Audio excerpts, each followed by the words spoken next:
श्रीमद् भागवतम अध्याय 3 वृंदावन से बाहर भगवान की लीलाएं। श्री उद्धव ने कहा, तत्पश्चात भगवान कृष्ण श्री बलदेव के साथ मथुरा नगरी आए और अपने माता पिता को प्रसन्न करने के लिए जनता के शत्रुओं के अगुआ कंस को उसके सिंहासन से खींचकर अत्यंत बलपूर्वक भूमि पर घसीटते हुए मार डाला। भगवान ने अपने शिक्षक सांदीपनि मुनि से केवल एक बार सुनकर सारे वेदों को उनकी विभिन्न शाखाओं समेत सीखा और गुरु दक्षिणा के रूप में अपने शिक्षक के मृत पुत्र को यमलोक से वापस लाकर दे दिया। राजा भीष्मक की पुत्री रुक्मिणी के सौंदर्य तथा संपत्ति से आकृष्ट होकर अनेक बड़े बड़े राजकुमार तथा राजा उससे विवाह करने के लिए एकत्र हुए, किंतु भगवान कृष्ण अन्य आशावान अभ्यवर्तियों को पछाड़ते हुए उसी तरह अपना भाग जानकर उसे उठा ले गए जिस तरह गरुड़ अमृत ले गया था। बिना नथ वाले 7 बैलों का दमन करके भगवान ने स्वयंवर की खुली स्पर्धा में राजकुमारी नागनजीतनी का हाथ प्राप्त किया। यद्यपि भगवान विजयी हुए, किंतु उनके प्रत्याशियों ने राजकुमारी का हाथ चाहा, अतः युद्ध हुआ। अतः शस्त्रों से अच्छी तरह लैस भगवान ने उन सबों को मार डाला या घायल कर दिया, परंतु स्वयं उन्हें कोई चोट नहीं आई। अपनी प्रिय पत्नी को प्रसन्न करने के लिए भगवान स्वर्ग से पारिजात वृक्ष ले आए, जिस तरह की एक सामान्य पति करता है, किंतु स्वर्ग के राजा इंद्र ने अपनी पत्नियों के उकसाने पर लड़ने के लिए दल बल सहित भगवान का पीछा किया। धरित्री अर्थात पृथ्वी के पुत्र नरकासुर ने संपूर्ण आकाश को निकलना चाहा, जिसके कारण युद्ध में वह भगवान द्वारा मार डाला गया। तब उसकी माता ने भगवान से प्रार्थना की, इससे नरकासुर के पुत्र को राज्य लौटा दिया गया और भगवान उस असुर के घर में प्रविष्ट हुए। उस असुर के घर में नरकासुर द्वारा हरण की गई सारी राजकुमारियां दुखियारियों के मित्र भगवान को देखते ही चौकन्नी हो उठी। उन्होंने अतीब उत्सुकता, हर्ष तथा लज्जा से भगवान की ओर देखा और अपने को उनकी पत्नियों के रूप में अर्पित कर दिया। वे सभी राजकुमारियां अलग अलग भवनों में रखी गई थीं और भगवान ने एक साथ प्रत्येक राजकुमारी के लिए उपयुक्त युग्म के रूप में विभिन्न शारीरिक अंश धारण कर लिए। उन्होंने अपनी अंतरंगा शक्ति द्वारा विधिवत उनके साथ पानी ग्रहण कर लिया। अपने दिव्य स्वरूपों के अनुसार ही अपना विस्तार करने के लिए भगवान ने उनमें से हर एक से ठीक अपने ही गुणों वाली 10-10 संतानें उत्पन्न की। कालयवन मगध के राजा तथा शाल्व ने मथुरा की नगरी पर आक्रमण किया, किंतु जब नगरी उनके सैनिकों से घिर गई तो भगवान ने अपने जनों की शक्ति प्रदर्शित करने के उद्देश्य से उन सबों को स्वयं नहीं मारा। शंबर, द्विद, बाण, मूर, वल्लभ जैसे राजाओं तथा दंतवक्र इत्यादि बहुत से असुरों में से कुछ को उन्होंने स्वयं मारा और कुछ को बलदेव तथा अन्यों द्वारा मरवाया। तत्पश्चात हे विदुर, भगवान ने शत्रुओं को तथा लड़ रहे तुम्हारे भतीजों के पक्ष में समस्त राजाओं को कुरुक्षेत्र के युद्ध में मरवा डाला। वे सारे राजा इतने विराट तथा बलवान थे कि जब वे युद्ध भूमि में विचरण करते तो पृथ्वी हिलती प्रतीत होती। कर्ण, दुशासन तथा सौबल की कुमंत्रणा के कपट योग के कारण दुर्योधन अपनी संपत्ति तथा आयु से विहीन हो गया। यद्यपि वह शक्तिशाली था, किंतु जब वह अपने अनुयायियों समेत भूमि पर लेटा हुआ था, उसकी जांघें टूटी थीं। भगवान इस दृश्य को देखकर प्रसन्न नहीं थे।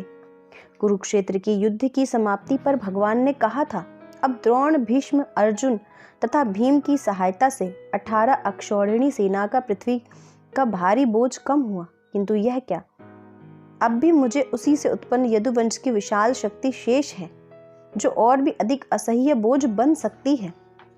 जब वे नशे में चूर होकर मधुपान के कारण तांबे जैसे लाल लाल आंखें किए परस्पर लड़ेंगे, तभी वे विलुप्त होंगे, अन्यथा यह संभव नहीं है। मेरे अंतर्ध्यान होने पर यह घटना घटेगी। इस तरह अपने आप सोचते हुए भगवान कृष्ण ने पुण्य के मार्ग में प्रशासन का आदर्श प्रदर्शित करने के लिए संसार के परम नियता के पद पर महाराज युधिष्ठिर को स्थापित किया।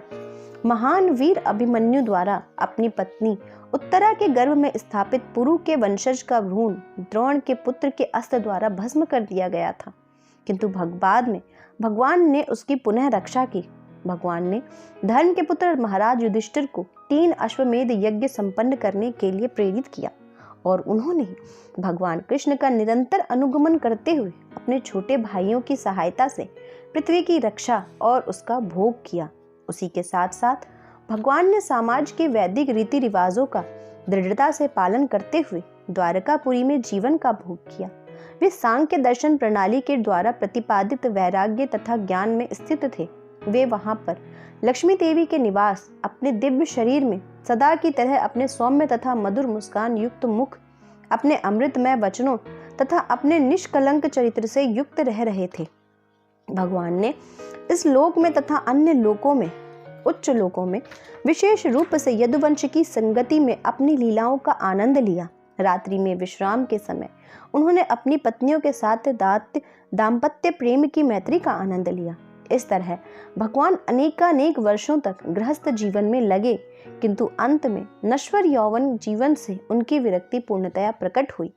प्रत्येक जीव एक अलौकिक शक्ति द्वारा नियंत्रित होता है और इस तरह इसका इंद्रिय भोग भी उसी अलौकिक शक्ति के नियंत्रण में रहता है। इसलिए कृष्ण के दिव्य इंद्रिय कार्यकलापों में वही अपनी श्रद्धा टिका सकता है जो भक्ति में सेवा करके भगवान का भक्त बन चुका हो। एक बार यदुवंशी तथा भोजवंशी राजकुमारों की क्रीड़ाओं से महामुनिगण क्रुद्ध हो गए थे, तो उन्होंने भगवान की इच्छा अनुसार उन राजकुमारों को शाप दे दिया। कुछ एक महीने बीत गए, तब कृष्ण द्वारा विमोहित हुए समस्त वृष्णि भोज तथा अंधक वंशी, जो कि देवताओं के अवतार थे, प्रभास गए, किंतु जो भगवान के नित्य भक्त थे वे द्वारका में ही रहते रहे। वहां पहुंचकर उन सबों ने स्नान किया और उस तीर्थ स्थान के जल से पितरों, देवताओं तथा ऋषियों का तर्पण करके उन्हें तुष्ट किया। उन्होंने राजकीय दान में ब्राह्मणों को गौएं दी। ब्राह्मणों को दान न केवल सुपोषित गौएं दी गई थी, अपितु उन्हें सोना, चांदी, बिस्तर, वस्त्र, पशु चर्म के आसन, कम्बल, घोड़े, हाथी, कन्याएं तथा आजीविका के लिए पर्याप्त भूमि भी दी गई। तत्पश्चात उन्होंने सर्वप्रथम भगवान को अर्पित किया गया अत्यंत स्वादिष्ट भोजन उन ब्राह्मणों को भेंट किया और तब अपने सिरों से भूमि का स्पर्श करते हुए उन्हें सादर नमस्कार किया। वे गौओं तथा ब्राह्मणों की रक्षा करते हुए भली भांति रहने लगे। इस प्रकार श्रीमद् भागवत के तृतीय स्कंद के अंतर्गत वृंदावन से बाहर भगवान की लीलाएं नामक तीसरे अध्याय के अनुवाद पूर्ण हुए। श्रीमद् भागवतम स्कंद 3 अध्याय 4 विदुर का मैत्रेय के पास जाना। तत्पश्चात उन सबों ने, वृष्णि तथा भोजवंशियों ने, ब्राह्मणों की अनुमति से प्रसाद का उच्छिष्ट खाया और चावल की बनी मदिरा पी। पीने से वे सभी संज्ञा शून्य हो गए और ज्ञान से रहित होकर एक दूसरे के वे मर्मभेदी कर्कश वचन कहने लगे। जिस तरह बांसों के आपसी घर्षण से विनाश होता है, उसी तरह सूर्यास्त के समय नशे के दोषों की अंत्यक्रिया से उनके मन असंतुलित हो गए और उनका विनाश हो गया। भगवान श्री कृष्ण अपनी अंतरंगा शक्ति से अपने परिवार का भावी अंत देखकर सरस्वती नदी के तट पर गए, जल का आचमन किया और एक वृक्ष के नीचे बैठ गए। भगवान उनके कष्टों का विनाश करते जो उनके शरणागत हैं। अतएव जब उन्होंने अपने परिवार का विनाश करने की इच्छा की तो उन्होंने पहले ही बद्रिकाश्रम जाने के लिए मुझसे कह दिया था। हे अरिंदिम, वंश का विनाश करने की उनकी इच्छा जानते हुए भी मैं उनका अनुसरण करता रहा, क्योंकि अपने स्वामी के चरण कमलों के विक्षोभ को सह पाना मेरे लिए असंभव था। इस तरह उनका पीछा करते हुए मैंने अपने संरक्षक तथा स्वामी भगवान कृष्ण को सरस्वती के नदी के तट पर आश्रय लेकर अकेले बैठे और गहन चिंतन करते देखा। यद्यपि वे देवी लक्ष्मी के आश्रय हैं, भगवान का शरीर श्यामल है, किंतु वह सच्चिदानंदमय है और अतीव सुंदर है। उनके नेत्र सदैव शांत रहते हैं और वे प्रातःकालीन उदय होते हुए सूर्य के समान लाल हैं। मैं उनके चारों हाथों, विभिन्न प्रतीकों तथा पीले रेशमी वस्त्रों से तुरंत पहचान गया कि वे भगवान हैं। भगवान अपना दाहिना चरण कमल अपनी बाई जांग पर रखे एक छोटे से बरगद के वृक्ष का सहारा लिए बैठे थे। यद्यपि उन्होंने सारे घरेलू सुपास त्याग दिए थे, तथापि वे उस मुद्रा में पूर्ण रूपेण प्रसन्न दिख रहे थे। उसी समय संसार के अनेक भागों की यात्रा करके महान भगवत तथा महर्षि कृष्ण द्वैपायन व्यास के मित्र एवं हितैषी मैत्रेय अपनी इच्छा से उस स्थान पर आ पहुंचे। मैत्रेय मुनि भगवान में अत्यधिक अनुरक्त थे और वे अपना कंधा नीचे किए प्रसन्न मुद्रा में सुन रहे थे। मुझे विश्राम करने का समय देकर भगवान मुस्कुराते हुए तथा विशेष चितवन से मुझसे इस प्रकार बोले, हे वसु, मैं तुम्हारे मन के भीतर वह जानता हूँ जिसे पाने की तुमने प्राचीन काल से इच्छा की थी। जब विश्व के कार्यकलापों का विस्तार करने वाले वसुओं तथा देवताओं ने यज्ञ किए थे। तुमने विशेष रूप से मेरी संगति प्राप्त करने की इच्छा की थी। अन्य लोगों के लिए इसे प्राप्त कर पाना दुर्लभ है, किंतु मैं यह तुम्हें प्रदान कर रहा हूँ।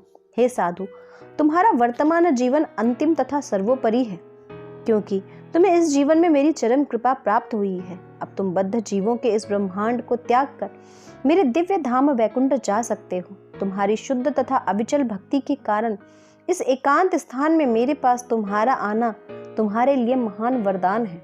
हे उद्धव, प्राचीन काल में कमल कल्प में सृष्टि के प्रारंभ में मैंने अपनी नाभि से उगे हुए कमल पर स्थित ब्रह्मा से अपने उस दिव्य महिमाओं के विषय में बतलाया था, जिसे बड़े बड़े मुनि श्रीमद् भागवत कहते हैं। उद्धव ने कहा, हे विदुर, जब मैं पूर्ण पुरुषोत्तम भगवान द्वारा इस प्रकार से प्रतिक्षण कृपा भाजन बना हुआ था और उनके द्वारा अतीव स्नेह पूर्वक संबोधित किया जा रहा था, तो मेरी वाणी रुककर आंसुओं के रूप में बह निकली और मेरे शरीर के रोम खड़े हो गए। अपने आंसू पोंछकर और दोनों हाथ जोड़कर मैं इस प्रकार बोला, हे प्रभु, जो भक्तगण आपके चरण कमलों की दिव्य प्रेमा भक्ति में लगे हुए हैं, उन्हें धर्म, अर्थ, काम तथा मोक्ष इन 4 पुरुषार्थों के क्षेत्र में भी कुछ भी प्राप्त करने की कोई कठिनाई नहीं होती। किंतु हे भूमन, जहाँ तक मेरा संबंध है, मैंने आपके चरण कमलों की प्रेमा भक्ति में ही अपने को लगाना श्रेयकर माना है। हे प्रभु, विद्वान मुनियों की बुद्धि भी विचलित हो उठती है जब वे देखते हैं कि आप समस्त इच्छाओं से मुक्त होते हुए भी सकाम कर्म में लगे रहते हैं, अजन्मा होकर भी जन्म लेते हैं, अजय काल के नियंता होते हुए भी शत्रु भय से पलायन करके दुर्ग में शरण लेते हैं और अपनी आत्मा में रमण करते हुए भी आप अनेक स्त्रियों से घिरे रहकर गृहस्थ जीवन का आनंद लेते हैं। हे प्रभु, आपकी नित्य आत्मा कभी भी काल के प्रभाव से विभाजित नहीं होती और आपके पूर्ण ज्ञान की कोई सीमा नहीं है। इस तरह आप अपने आप से परामर्श लेने में पर्याप्त सक्षम थे, किंतु फिर भी आपने परामर्श लेने के लिए मुझे बुलाया, मानो आप मोहग्रस्त हो गए हैं। यद्यपि आप कभी भी मोहग्रस्त नहीं होते, आपका यह कार्य मुझे मोहग्रस्त कर रहा है। हे प्रभु, यदि आप हमें समझ सकने के लिए सक्षम समझते हो, तो आप हमें वह दिव्य ज्ञान बतलाएं जो आपके विषय में प्रकाश डालता हो और जिसे आपने इसके पूर्व ब्रह्मा जी को बतलाया। जब मैंने पूर्ण पुरुषोत्तम भगवान से अपनी यह हार्दिक इच्छा व्यक्त की, तो कमल नेत्र भगवान ने मुझे अपनी दिव्य स्थिति के विषय में उपदेश दिया। मैंने अपने आध्यात्मिक गुरु भगवान से आत्मज्ञान के मार्ग का अध्ययन किया है, अतएव उनकी प्रदक्षिणा करके मैं उनके विरह शोक से पीड़ित होकर इस स्थान पर आया हूँ। हे विदुर, अब मैं उनके दर्शन से मिलने वाले आनंद के अभाव में पागल हो रहा हूँ और इसे कम करने के लिए अब मैं संगति के लिए हिमालय स्थित बद्रिकाश्रम जा रहा हूँ, जैसा कि मुझे उन्होंने आदेश दिया था। वहाँ बद्रिकाश्रम में नर तथा नारायण ऋषियों के रूप में अपने अवतार में भगवान अनादि काल से समस्त मिलनसार जीवों के कल्याण हेतु महान तपस्या कर रहे हैं। श्री सुखदेव गोस्वामी ने कहा, उद्धव से अपने मित्रों तथा संबंधियों के संहार के विषय में सुनकर विद्वान विदुर ने स्वयं के दिव्य ज्ञान के बल पर अपने असह्य शोक को प्रशमित किया। भगवान के प्रमुख तथा अत्यंत विश्वस्त भक्त उद्धव जब जाने लगे, तो विदुर ने स्नेह तथा विश्वास के साथ उनसे प्रश्न किया। विदुर ने कहा, हे उद्धव, चूंकि भगवान विष्णु के सेवक अन्यों की सेवा करने के लिए विचरण करते हैं, अतः यह उचित ही है कि आप उस आत्मज्ञान का वर्णन करें जिसे स्वयं भगवान ने आपको प्रबुद्ध किया है। श्री उद्धव ने कहा, आप महान विद्वान ऋषि मैत्रेय से शिक्षा ले सकते हैं, जो पास ही में है और जो दिव्य ज्ञान की प्राप्ति के लिए पूजनीय है। जब भगवान इस मर्त्य लोक को छोड़ने वाले थे, तब उन्होंने मैत्रेय को प्रत्यक्ष रूप से शिक्षा दी थी। सुखदेव गोस्वामी ने कहा, हे राजन, इस तरह यमुना नदी के तट पर विदुर ने भगवान के दिव्य नाम, यश, गुण इत्यादि की चर्चा करने के बाद उद्धव अत्यधिक शोक से अभिभूत हो गए। उन्होंने सारी रात एक क्षण की तरह बिताई। तत्पश्चात वे वहां से चले गए। राजा ने पूछा, तीनों लोकों के स्वामी श्री कृष्ण की लीलाओं के अंत में तथा उन वृष्णि तथा भोज वंशों के सदस्यों के अंतर्ध्यान होने पर जो महान सेना नायकों में सर्वश्रेष्ठ थे, अकेले उद्धव क्यों बचे रहे? सुखदेव गोस्वामी ने उत्तर दिया, हे प्रिय राजन, ब्राह्मण का शाप तो केवल एक बहाना था, किंतु वास्तविक तथ्य तो भगवान की परम इच्छा थी। वे अपने असंख्य पारिवारिक सदस्यों को भेज देने के बाद पृथ्वी के धरातल से अंतर्धान हो जाना चाहते थे। उन्होंने अपने आप इस तरह सोचा, अब मैं इस लौकिक जगत की दृष्टि से ओझल हो जाऊंगा और मैं समझता हूँ कि मेरे भक्तों में अग्रणी उद्धव ही एकमात्र ऐसे हैं जिसे मेरे विषय का ज्ञान प्रत्यक्ष रूप से सौंपा जा सकता है। उद्धव किसी भी तरह मुझसे घटकर नहीं, क्योंकि वह प्रकृति के गुणों द्वारा भी कभी प्रभावित नहीं हुए। अतः भगवान के विशिष्ट ज्ञान का प्रसार करने के लिए वे इस जगत में रहते रहे। शुकदेव गोस्वामी ने राजा को सूचित किया कि इस तरह समस्त वैदिक ज्ञान के स्रोत और 3 लोकों के गुरु पूर्ण पुरुषोत्तम भगवान द्वारा उपदेश दिए जाने पर उद्धव बद्री का आश्रम तीर्थ स्थल पहुंचे और भगवान को तुष्ट करने के लिए उन्होंने अपने को समाधि में लगा दिया। विदुर ने उद्धव से इस मर्त्य लोक में परमात्मा तथा भगवान कृष्ण के आविर्भाव तथा तिरोभाव के विषय में भी सुना, जिसे महर्षि गण बड़ी ही लगन के साथ जानना चाहते हैं।